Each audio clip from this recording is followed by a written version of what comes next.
Сәлем достар, сіздермен Таңшолпан. Менің каналыма қош келдіңіздер. Бүгін біз осындай венский вафли дайындайтын боламыз. Өте жұмсақ, әрі дәмді болып шығады.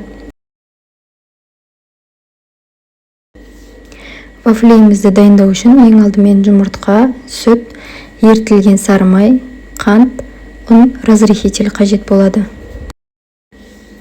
Алдымен жұмыртқамызды, одан кейін қантты қосып, венчиктің көмегімен қантымыз ерігенше жақсылап араластырып аламыз.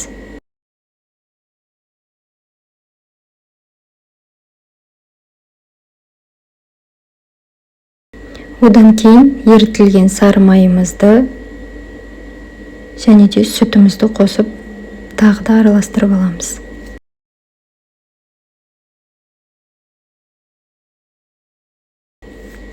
Разрыхителімізді ұнға қосып, жақсылап біріктіріп аламыз.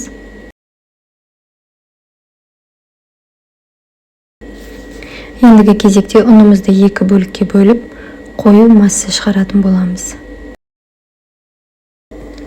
Достар, менің каналыма тіркеліп, лайк басып, пікір қалдыруды ұмытпаңыздар.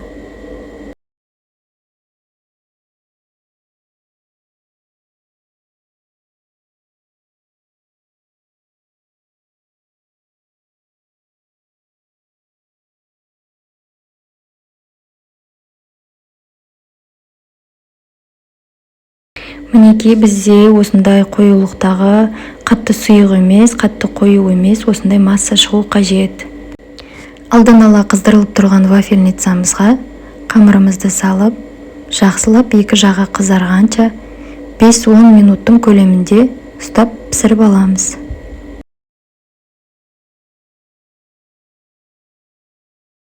Менде вафлилар 7-8 минуттың көлемінде екі жағы қызарып, жұмсақ болып шықты.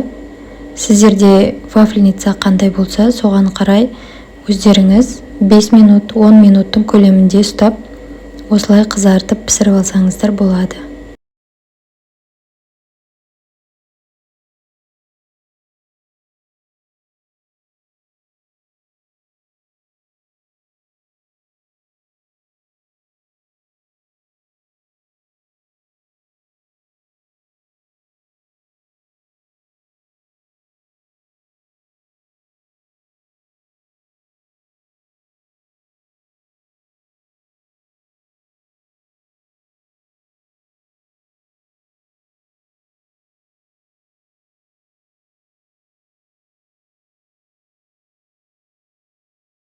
Сіздерге де осы рецепт бойынша жасап көруге кеңес беремін.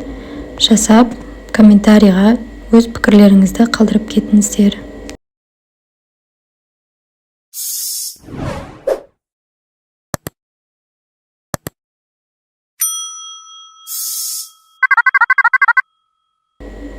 Мінекей вафлиларымыз дайын болды. Екі жағы да қызарып, өте нәзік, жұмсақ, дәмді болып шықты. Сіздерде жасап көріңіздер. Видеоны соңына дейін қарап, менімен бірге болғандарыңызға көп рахмет.